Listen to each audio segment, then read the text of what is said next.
Welcome, everyone. Good evening, good morning, good afternoon, wherever you are. Welcome to Facebook Live. It is the 3rd of April, year 2024. And I think by next week, it is predicted that we are going to have a huge eclipse. And I live in Texas, so supposedly it's going to be very clear, the eclipse in Texas. So looking forward to it. That's on 8th of April, year 2024. So if anybody's interested in viewing the eclipse, then please be ready on the 8th. With that, I will welcome our panel. Today we have April, who is a psychic, a medium, quite a few modalities of healing under her belt, and does counseling in her professional life and does counseling one-on-one. So if anybody's interested in mediumship or anything of that sort, I think MJ was asking April, I don't know if you got connected with her. She was asking about getting you to do a reading with her for her husband. Then we have Patricia too, and good evening, Patricia, who's part of a core group of meditators. And then Joseph has joined us today. Good evening, Joseph. So Patricia, I don't have a question today. I was going to continue last week's conversation, but since April is here for a short time, do you have a question for April? I know you're in a new work situation and everything, so thank you. Thank you. Yes, I actually, maybe it's the same one question, maybe it's two different ones. One is about maintaining your energy. I mean, in the morning, I do my little routine, some Qigong movement, even the ones that Kelly showed us during the last workshop. And, I get my medical medium, celery juice, lemon water, heavy metal detox smoothie, and pretty good. And then throughout the day, you just work, do things come up. And as much as I can, I do try to remember. But sometimes a couple of hours goes by and I just, remind myself to take a conscious breath. So I wonder if there is anything, because that would sustain me, either something that I can do in the morning that will sustain me longer, or to really, I don't know, pinch myself. I just don't know. Because, by the end of the day, especially if I have to come home and sit like in an hour of traffic on highways, that's by the time I get home, it's just I'm exhausted. And then quick food, and I try, like Poonam suggested, do an hour meditation, so I go to bed in a much better state of energy. But even if I take a shower, I meditate, like the thoughts from work just keeps, I can't stop them. So I guess that's the question about energy. And the second thing is a little bit part of it. If there is, I see situations like happen that normally I would act differently, like in the past work environment. Right now, I'm able to sit and just let them play out without having to prove that I'm right and stuff. But sometimes I feel that I can't really do much, just to sit, and my old self is come, okay, so like, why am I here? Why am I in this situation that I'm a little bit reliving the situation from the last job in certain, and now, yes, I'm behaving differently, but I don't think I make the difference by just not doing anything, just by, so I don't know if it's my ego doubting the universe, or I just don't know how to read the messages. Maybe sometimes I'm just confused. what to do. So your first part of this was how I maintain the energy. So you Yeah. start your day, you're doing some meditation, you're doing some, all natural celery juice, these kinds of things. And the So the qigong, yes, to energize. Qigong exercises from the workshop, which are all good. It's a good start. Um, so during the day, when you're at work, you're saying you're having to remind yourself to take a breath, to become present. So are you getting lost in your head and in your emotions? Is that what's happening? I think it's more in my head, analytical mind. Emotions, I'm pretty okay with emotions. I don't really, sometimes people act different. I'm just like a little bit feeling it's coming up, but I'm able to observe it. But with thoughts, they just run, So but maybe. you're okay. And then, so during the day, you're not tired, or are you tired? Um, I guess I get tired, the second part of the day. Like After you get home? and right before, towards the afternoon. Okay. And then So yes, the every traffic, yeah. human, yeah. So every human that wakes up, you know, uh, most humans wake up anywhere between 5 and 7 in the morning. Some people 8, some people it's 4:30. So every human wakes up with uh, serotonin. So at night, melatonin comes on, helps you go to bed. In the morning, serotonin is made, it switches, right? And some other chemicals as well, other chemicals, other hormones. And those are the wake me up chemicals, okay? Every human has that. In most people, it's the same because normally we have a schedule. We wake up about the same time, right? Right. So for every human, say if you wake up at 7 in the morning, around noon, 1 o'clock, those chemicals have wore off. The wake up chemicals have wore off for every human. So they actually say that if you have like vitamins or something that you take, to take them at noon to Oh, avoid the 1 to 3 p.m. crash. Eating an apple actually wakes people up better than coffee, I actually. do that sometimes. Yes, you're right. So eating an apple at noon, 12:30. So if we're talking physically, Mm. there's some things that you can do. You could also do some quick either qigong or energy exercises to bring your energy back up. Donna Eden has one that she calls the zip up. And it's basically where you bend forward and then you drag your hands up and over, and it pulls your energy up because actually the energy flows from the front to the back around the body. So she calls it the zip up. And it actually helps to bring your energy up. You could do that. If we're talking physically, right? Now, mentally, emotionally, it's really about having to,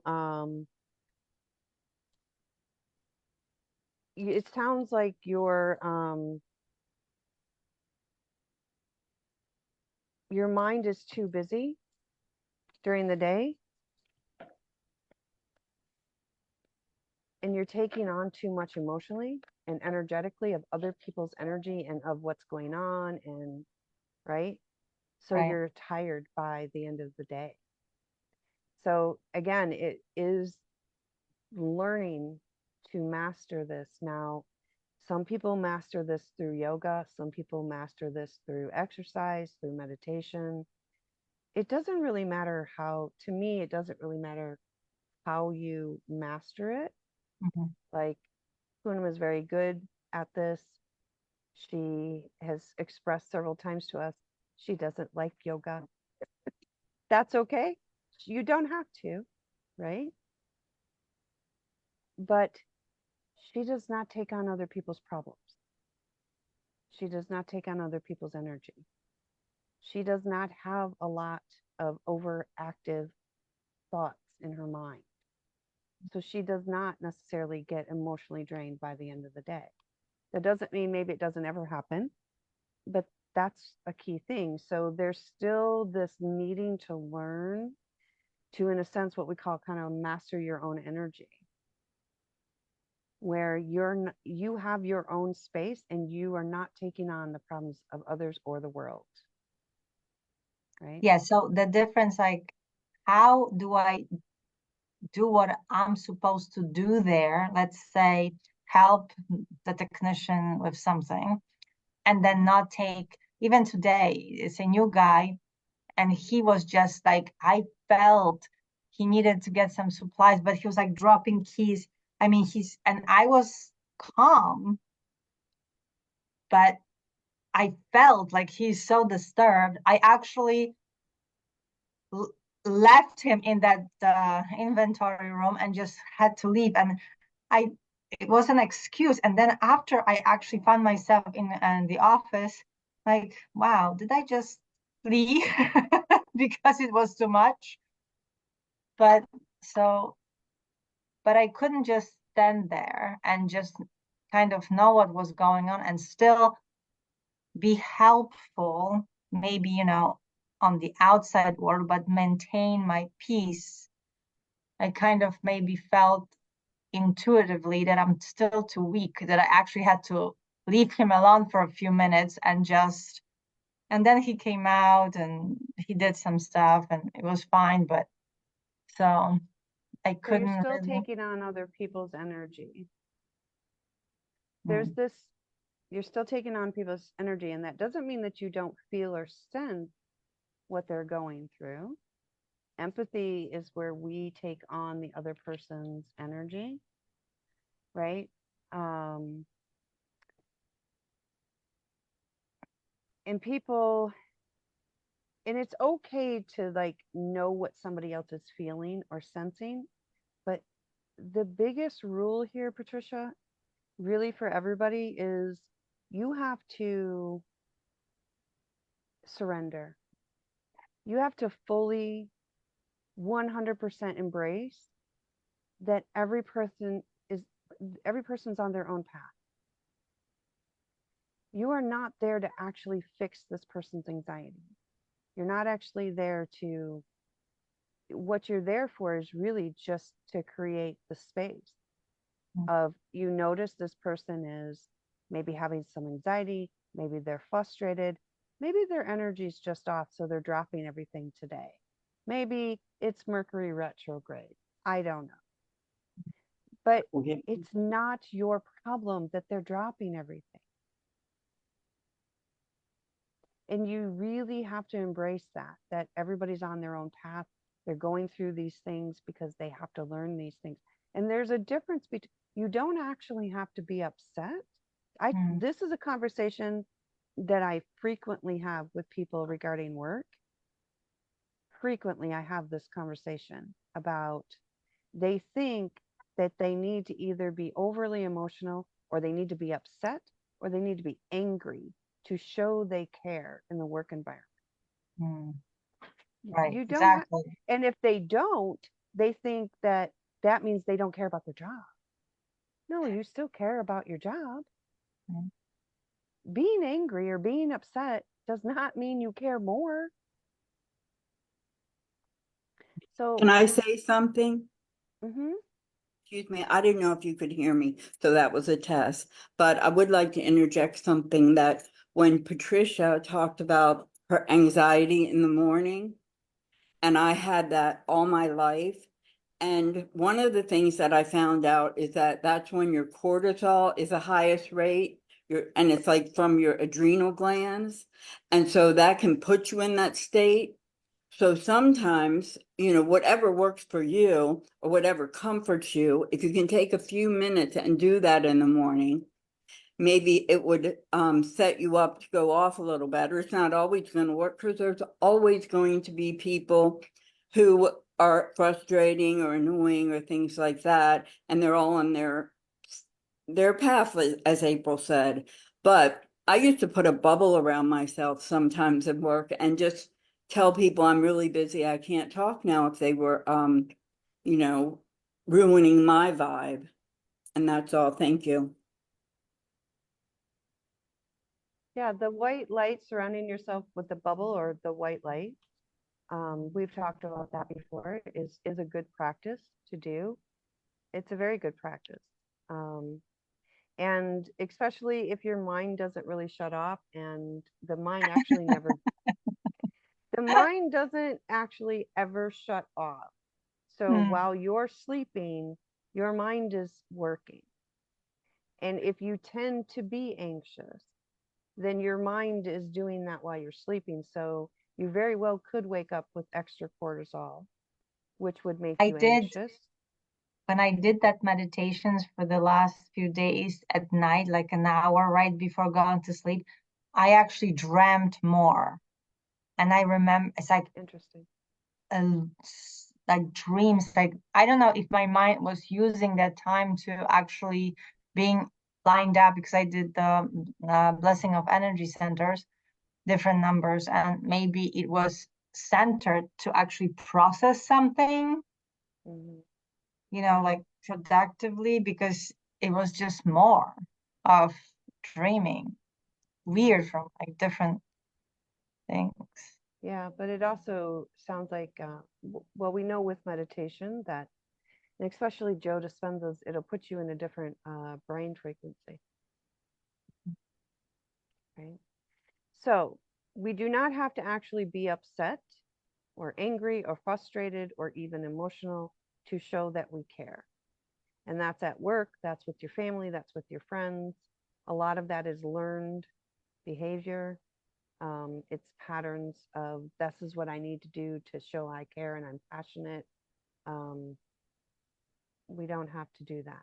You can care just as much from a calm state as you can from an upset state. So that, But is it draining me still if I don't react and just, you know, do my stuff? Is that still affecting it's my draining energy, you or if you're still thinking about it. oh, okay. There you So go. you're getting the not reaction down. She's getting the not reacting down part, but the brain No, is still. actually, what I'm getting the sense of April is she is putting in a lot of mental energy in maintaining her presence. Instead of the presence already being there, she's using mental energy to make herself be present, where she's actually getting drawn into the reactivity, or getting her body emotionally wants to go, you know, like an empath, be at the same frequency, like she wants to vibrate at the same frequency as the other person that's nervous. And that is taking a lot of energy. Do you realize that, Patricia? It's taking a lot of energy for you to maintain that, what you call presence. Presence is Mm, not any effort at all. Mm-hmm. Presence is effortless.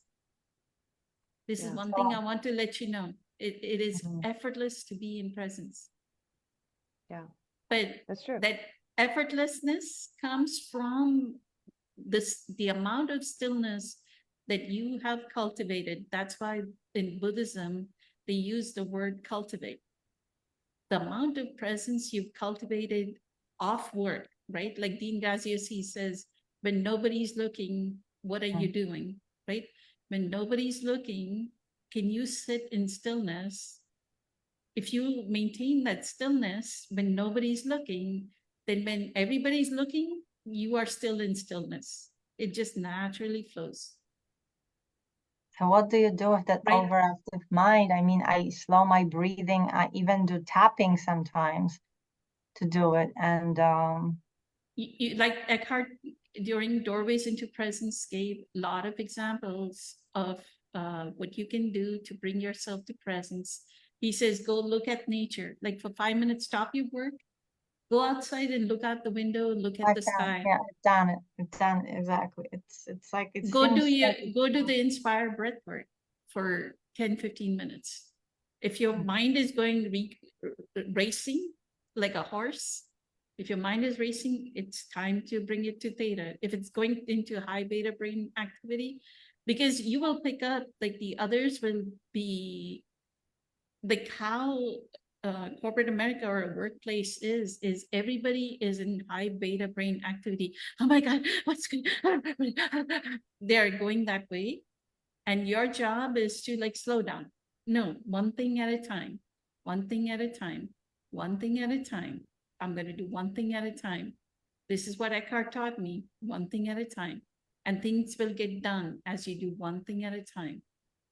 The more you get drawn into the that kind of energy, then it's draining. Like you're trying to picture a presence and mentally construct what presence is like instead of naturally being present, right? And I've told you so many times, like take a 10-minute break, do breath work, take 10 minutes, go do a meditation. Don't run all throughout the day without any meditation. You cannot wake up early in the morning. First of all, April, her schedule is she'd sleep by 10, she'll wake up around 3:34. Like there's just 5 or 6 hours of quality sleep in her life.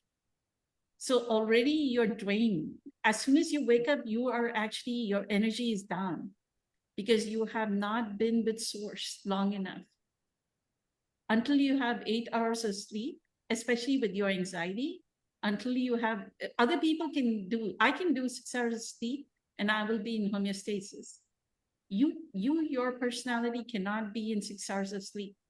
Realize that these are lessons that life is teaching you, that with your anxiety, you cannot have 6 hours of sleep. You need, your body is saying, give me more sleep. Give me more sleep.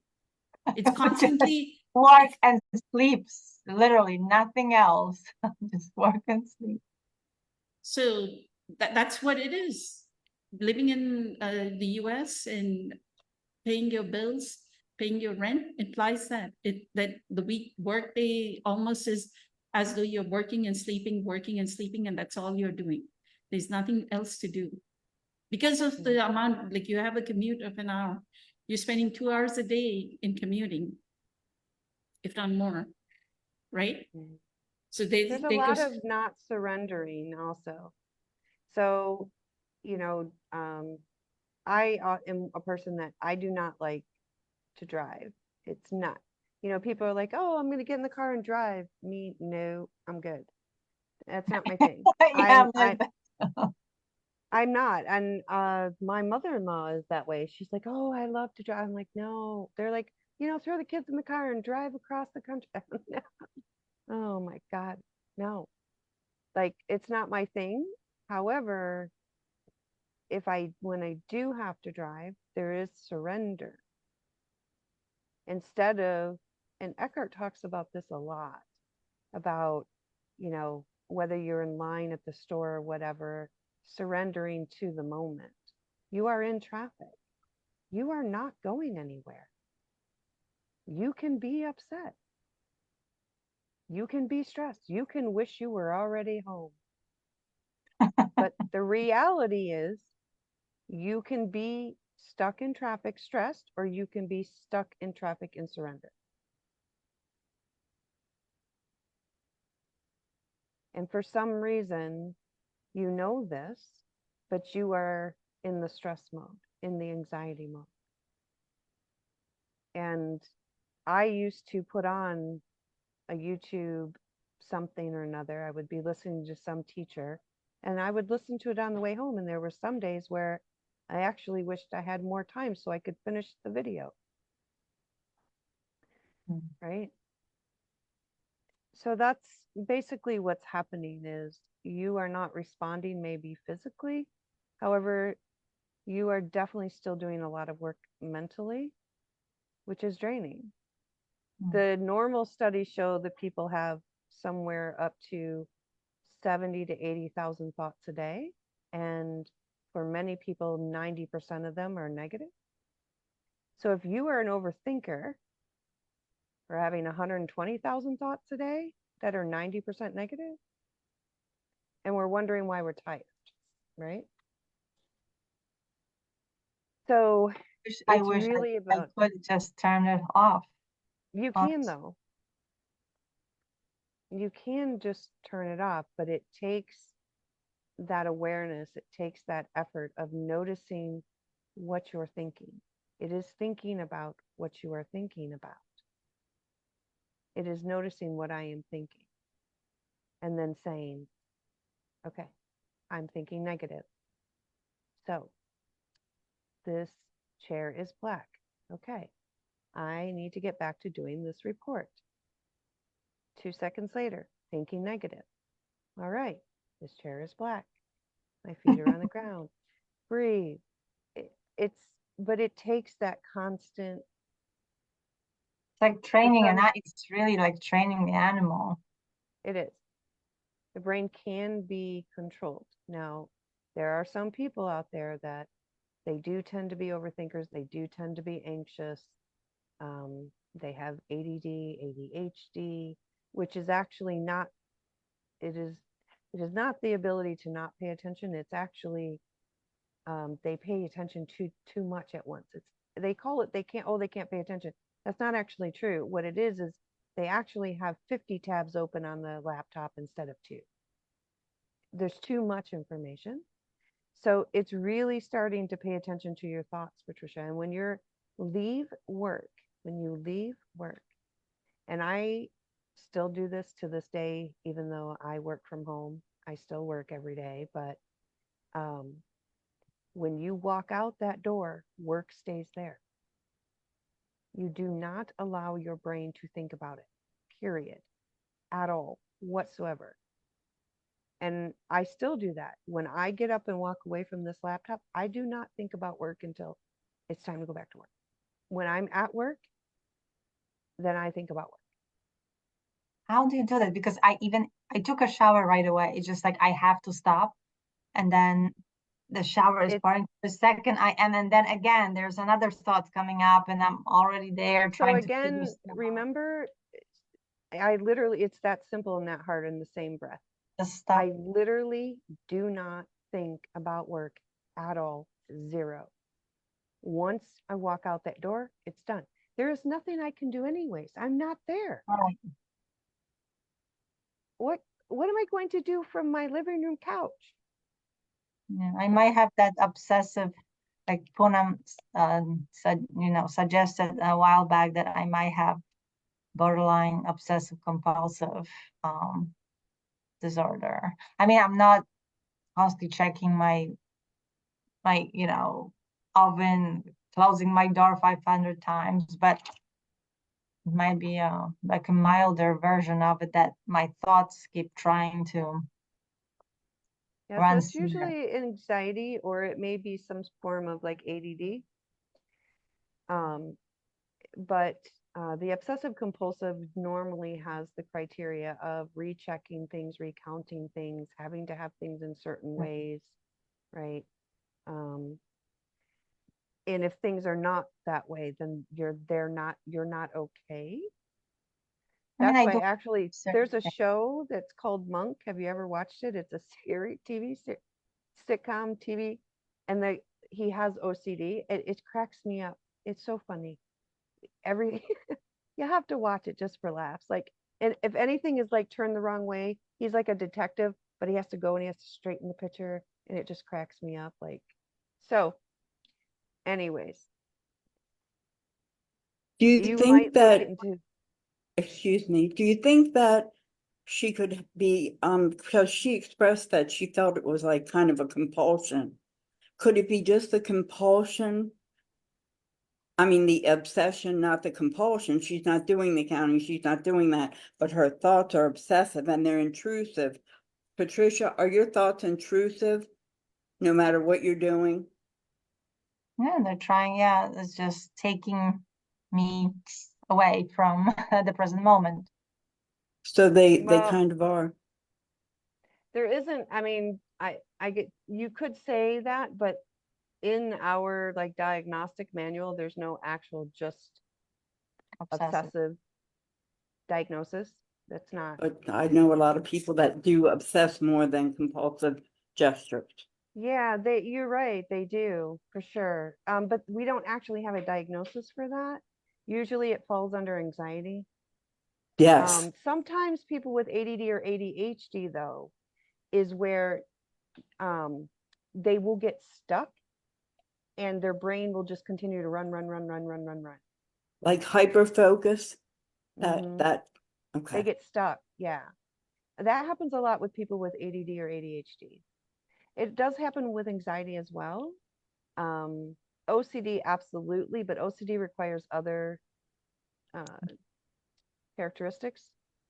So, So I try, I'm drinking and heavy metal detox movie every day for the last 2 years. And I hope that if there are so many metals in my brain that make those impulses not go through, no, I no. was hoping to remove them.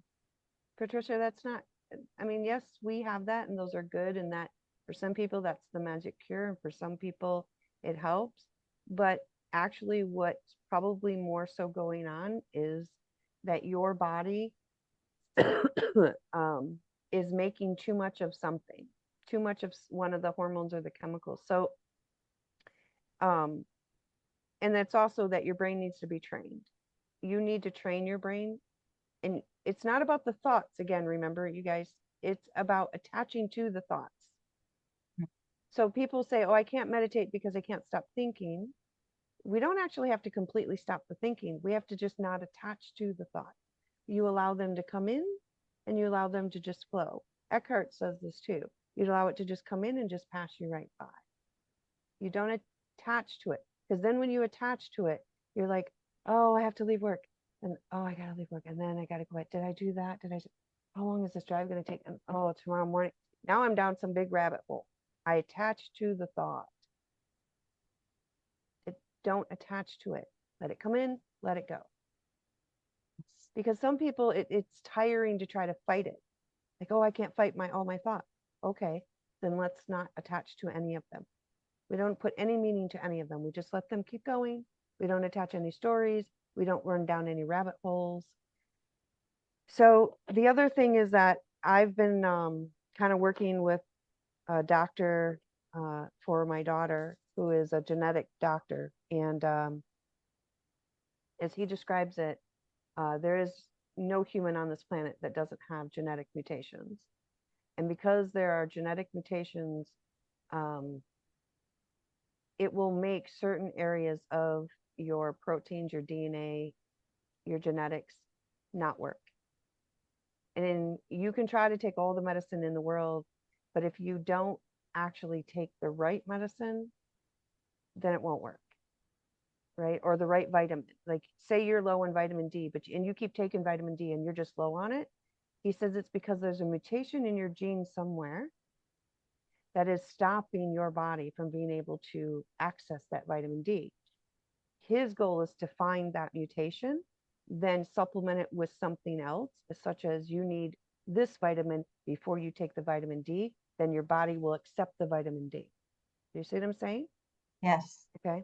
So you could have something like that as well, is where you're doing all of these things, but we're missing something. And your body is either making too much of a chemical or not enough, but we don't know what it is. We're just guessing. Take some magnesium, take some, L-theanine, take some, but we don't actually know for your body what it is. I think Yep. Joseph wanted to say something, April. Thank you so much, April. Thank you. Incredible. Grateful for the guidance. Joseph, I know you went off video. Did you want to share something? I know he wrote a couple of messages here in the chat. Yeah, the first message, I don't know exactly what he's saying. I was trying to figure out what he was trying to say. Go ahead, Yeah, Joseph. Thank you. hi. Yeah, I was just touching base on the thoughts, what Patricia was talking about experiencing, and just sharing some of my experience. To me, in a deeper way, when I was there and more of a deep inside look at myself months ago, years ago, or over the last couple of years, it's the brain's on guard, looking to analyze, process, determine, assess, survey, do all these things, including understanding ourselves and what's anticipate what's about to happen with another person. Mhm. And kind of going back to what Patricia was talking about in the workplace, that, and especially if you key in very quickly to people, yes, you're taking on that energy, but it's very exhausting.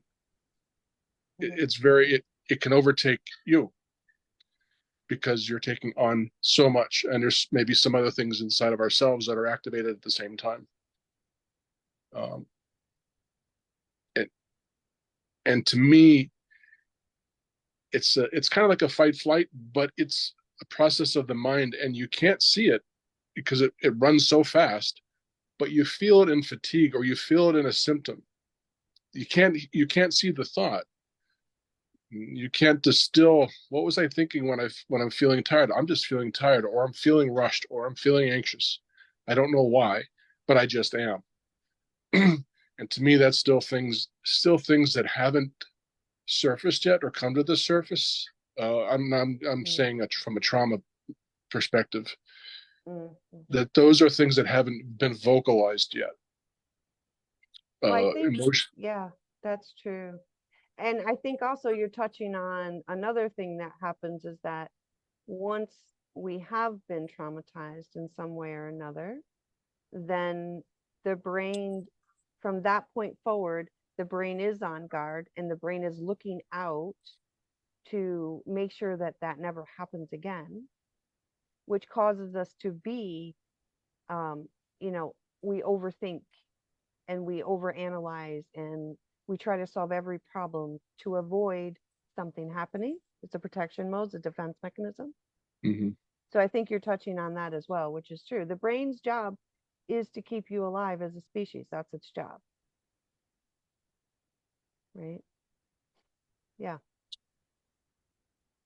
But again, to harness that, like Patricia's frustration, like it sense, and I share the same thing, a similar thing, is that it's like you're not normal because you want to put some kind of discipline over how you attach, how you connect with others, how that automatically happens from inside of us to another individual. You want to curb that. You want to be the architect of how you connect, not that it just happens because there's something inside that there's a connection between two people, or there's an automatic empathy.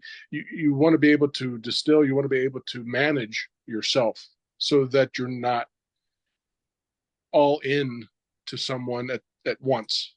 You're not all connected at once. You're not all in empathy, all ears, and you're not all, you're not trying to dial in 100% all the time. And I use that just using those as a metaphor, as an example, to say about the process of trying to manage and discipline and protect your energy, retain your energy, and create that awareness about how you're using your energy. Mhm. Yeah, this So is. you this you is will all- only get drawn in, Joseph, if you don't have enough presence power. If you have enough presence power, you will not get drawn in no matter what that energy is. Right? So her problem, and I've told her 100 million times for the past 2 years, right, is she goes to bed late. Her body is telling her she cannot cut down, have a sleep deficit. She's been in a car accident, right? She's had issues at the workplace where there was conflict because of pain bodies acting against each other, right? So examples of that have been given to her. Her spiritual lesson, her soul contract, like reminders from the people and the universe has come to her over and over again that she cannot be in a sleep deficit, but her ego continues to be in a sleep deficit because she has this identity about the medical medium protocol that she has to wake up 3.5 hours before she goes to work. She wakes up at 3:34, right? 4. 4. And you go to bed by 10:30, 11. No, Right? no. I go to bed right now at 9 o'clock.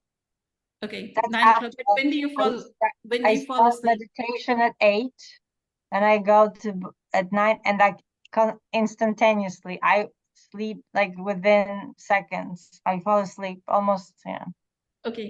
Are you doing a sitting down meditation or a lying down meditation? Sitting How are up. you doing? You're sitting Sitting up. up and so you haven't rested yet. So you're lying down at 9, you're going to Yeah. bed, you're waking up at 4. The 6 hours of sleep, 6.5 hours, you won't be going to 7. bed immediately. You'll go to bed 6 hours of sleep. And then she has to wait 3.5 hours. You're already drained, Patricia. I've told you, by the time you go into But work, what I'm supposed to lie down at 7 o'clock no, p.m.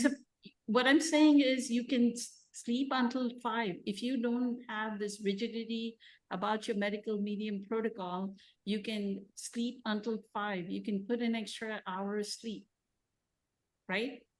If you wake up at 5, you do your lemon water, half hour later, you do your celery juice, skip the heavy metal detox smoothie, grab a banana, grab an apple for your breakfast, grab something for breakfast and leave. Right? But no, you have that rigidity in your mind, and the universe is showing you that heavy metal detox smoothie is not helping. And what April is saying about signaling genes, the way Dr. Joe teaches us meditation, he says, are you signaling the genes? Is the environment signaling the genes? Or are you signaling the environment? Are your genes signaling? Are you upregulating your genes and signaling the environment? And our meditation is our way of signaling the genes. If there's something wrong with you, you have the capacity to change it, but you're not making efforts towards it. Right? Like when you sit in meditation, your job is to make sure you're raising your vibrational energy, that you are getting to that level where you're pure energy, you're lost in the void. Right? If your mind, if you keep regurgitating in your mind, right, in your meditation, then you're not doing, I mean, you're doing a meditation, but still it's not that quality of meditation. So the focus should be up and down. Okay, I need to make an effort that I'm going to be in the void. Stop thinking about work. Like April said, drop the work. As soon as you leave work, you dropped it over there. You're not going to solve their problems. You have this mega grandiose this thing that by you entering in that workplace, you are going to make like such a massive difference. You have that expectation of yourself. And so when you leave work, you're thinking, oh, where am I not making a change at work? No, you've left it. And then you're losing the present moment. You're losing the holy instance. You're losing being in traffic and being with the people in traffic. If you would have enjoyed, like when you were talking about the stress of driving in the rain, Eckhart says, how lovely is the rain? How lovely is the sound? Did you hear the sound of the rain on your window pane? Did you I hear did this everything? morning, but Okay. not in the Exactly. If you did it in the morning, what happened in the evening? And that's what, like, time and again, I've told you.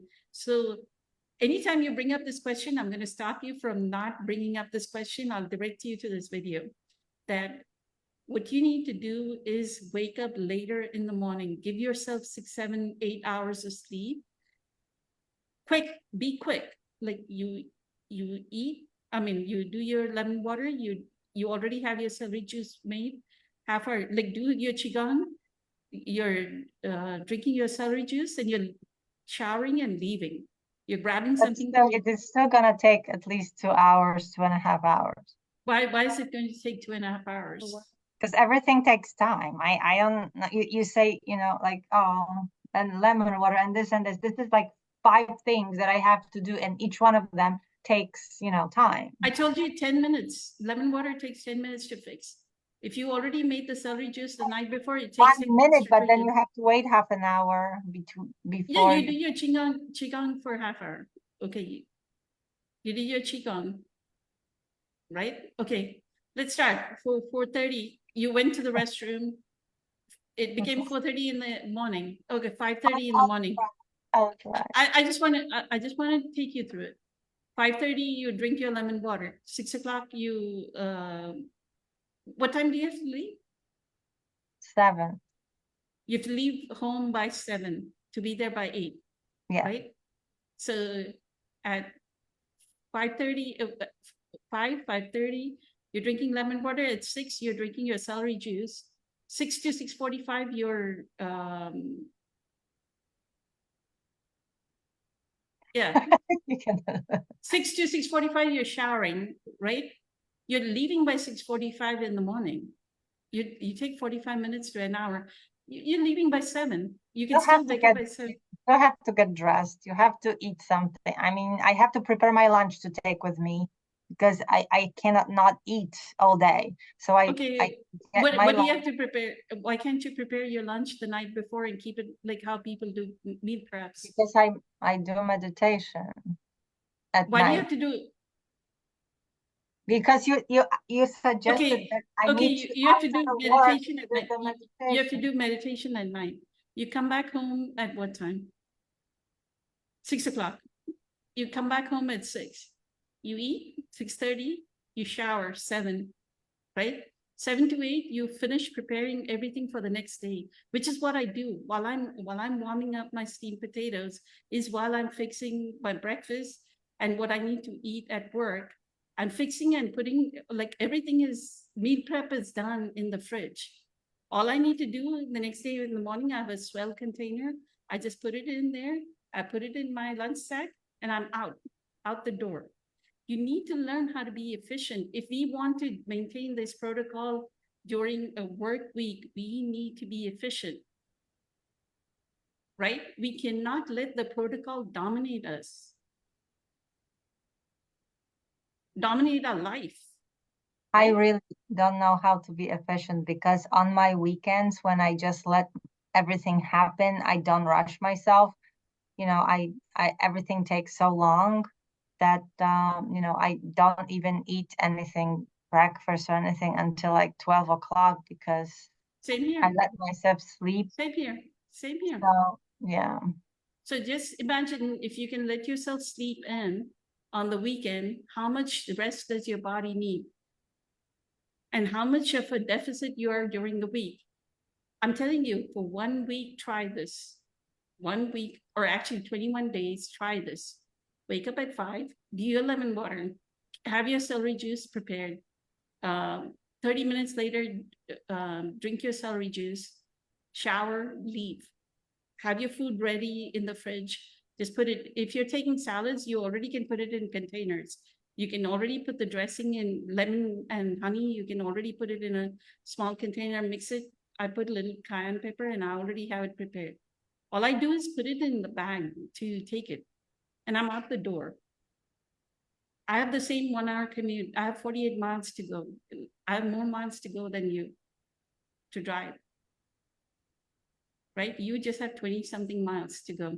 I have 48 Just, miles to go. it's just New York, so it's just like 3 times as much traffic. So I could do the distance within 30 minutes. It's not about the distance. It's about amount of cars and things Your ego happen. can your ego can justify as much as possible, Patricia. I am telling you, your body is telling you, your body needs rest. And your ego says, no, I will not give you rest. And so you'll be in the state that you are in right now.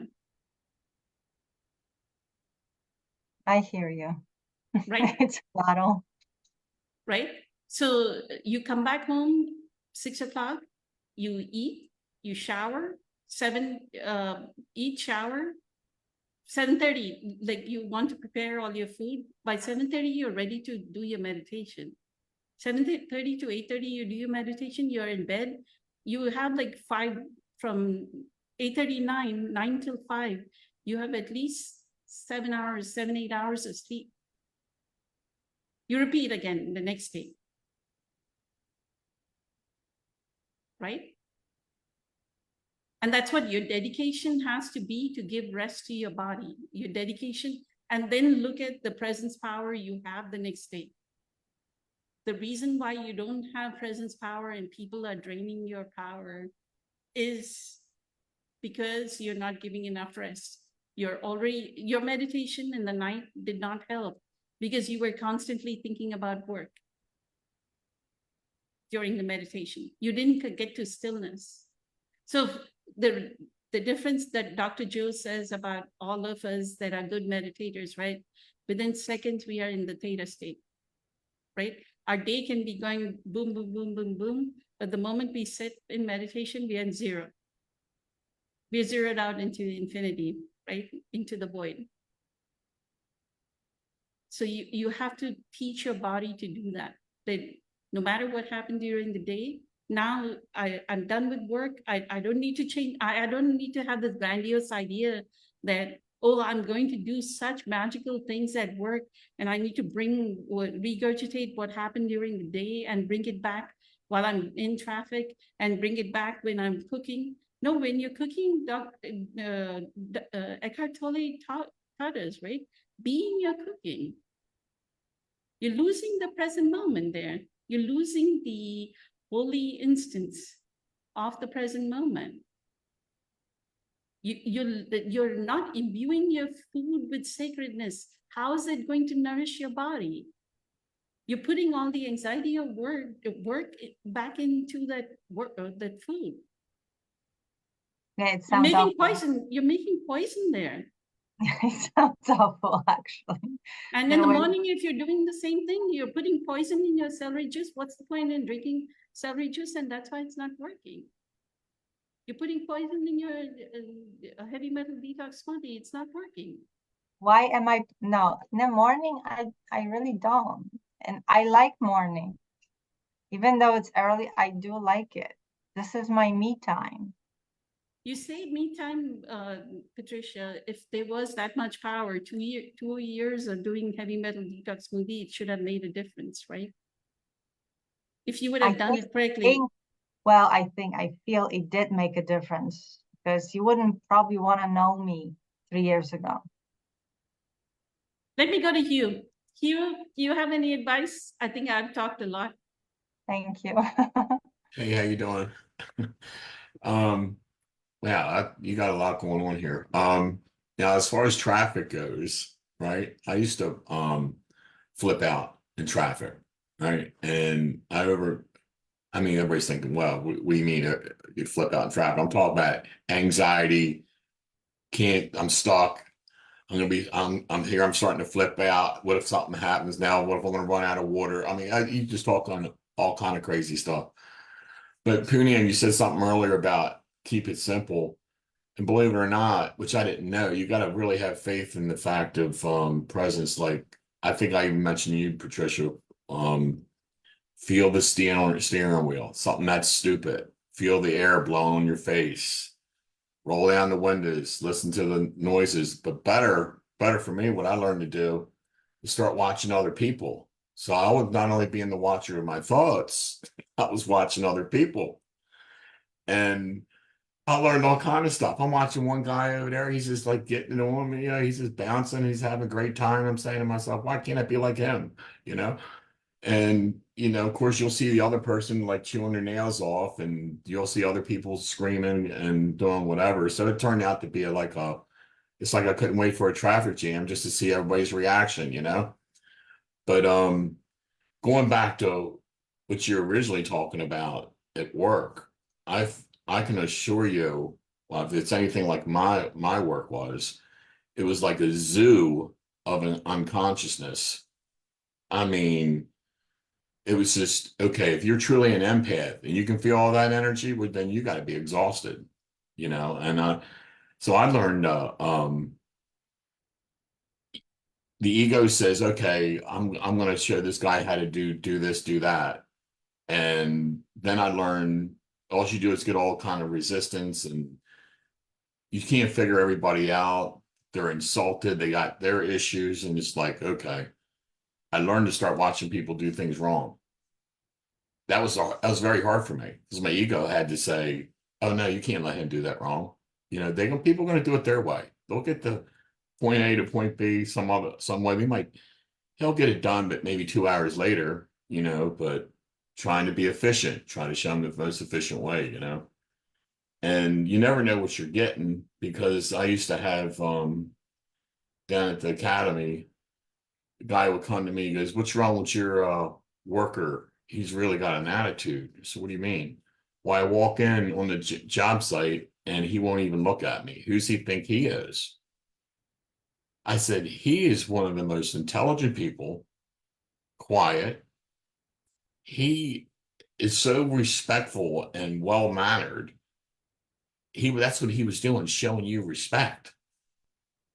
And he says, "Well, usually people would talk." I said, "No, it's just the way he is, Dave. Come on, man. He's up on the guy. He was showing you respect. You think so?" I call him in my office. I said, "Hey, look, when you see this ass come up there, one of the government guys, and you see him come up," I said, "Do me a favor, stop working. I want you to screw off and go say hi to this son of a bitch, just so we can sit there and everybody be, just ask him how his day is and sit there for a half hour, do whatever he wants to do. Go sit on the park bench together, whatever I don't care." He goes, "Are you serious?" I said, "Yeah, I'm serious." He goes, "I was just trying to keep working. I said, "I know what you were trying to do. You're trying to do the right thing." So he winds up doing just that. And that government worker showed up in my office 2 days later. You're right. He's a nice guy. And I'm saying to myself, it's the way people see you.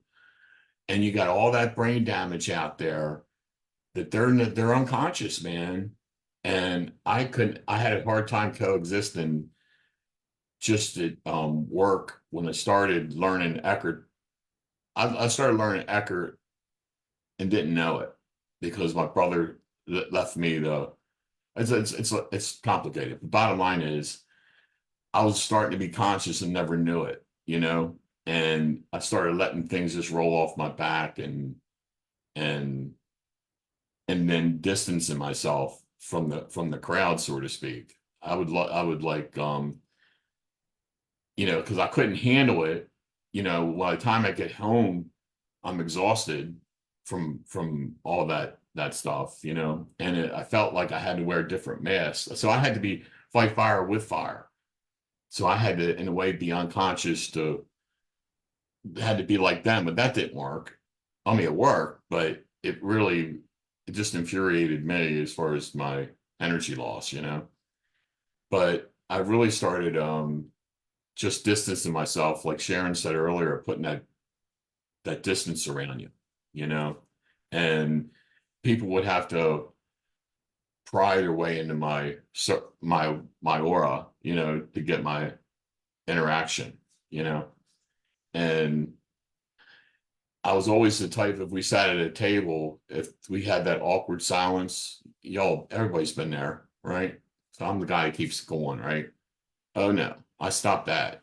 I stopped that shit. Boom. I ain't doing that. So I'm just gonna watch everybody. And let's all sit here and look at each other real awkwardly. And nobody knows what to do. It's great, But one thing I did learn, and you can try this at work, be the first to stand up, everybody will follow you. You'll be like the new leader.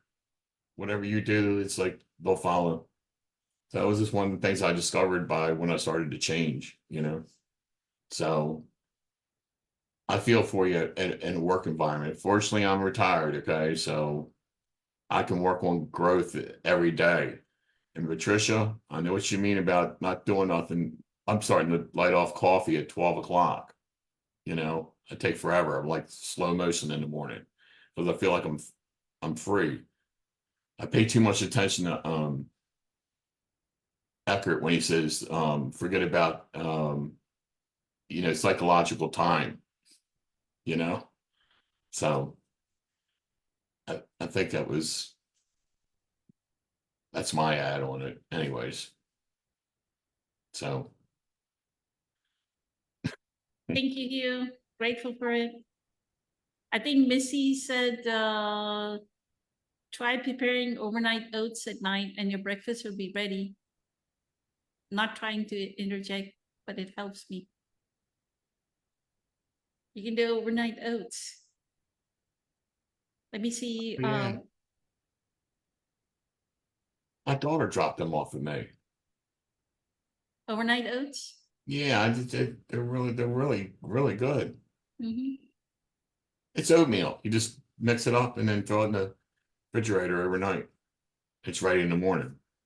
Or you can just make it right then, and I guess it tastes better if it ferments overnight. I don't know. Hadil said the same thing. Thank you. I was wondering at the time why I cannot stop thinking. I'm trying to control my mind. And then Missy said, yes, actually it's Louise who said, yes, we meet people where they are and respect who they are. Thank you, Louise. Good to see you.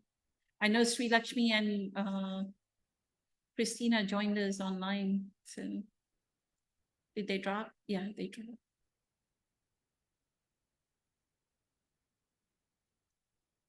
So it's in your hands, Patricia. And then do your meditation on the weekend.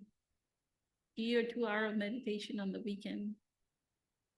But until and unless you let go of that association with the medical medium, the identity that you have with the medical medium protocol, right?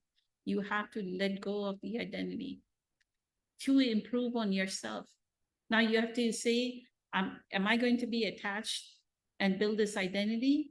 Or am I going to actually build presence power? What is more important to me? To me, my presence power is more important than the medical medium protocol. There are days like Thursday morning, I will not have celery juice because Wednesday, I'm doing this, right? Today, this evening is not the evening that I can make celery juice. And I know that. I give up for all of you, I give up celery juice. I'm not gonna make celery juice. And on Thursday morning, I will not have celery juice, and that is fine with me. In the evening on Thursday, I'll double up on celery juice. Right? It's compromise. It's not like that. The one thing that I've learned from Eckhart is to not have that identity. The moment we are identified with something, we have strengthened our ego. Our ego has inflated. We have created the me and the other in that identity.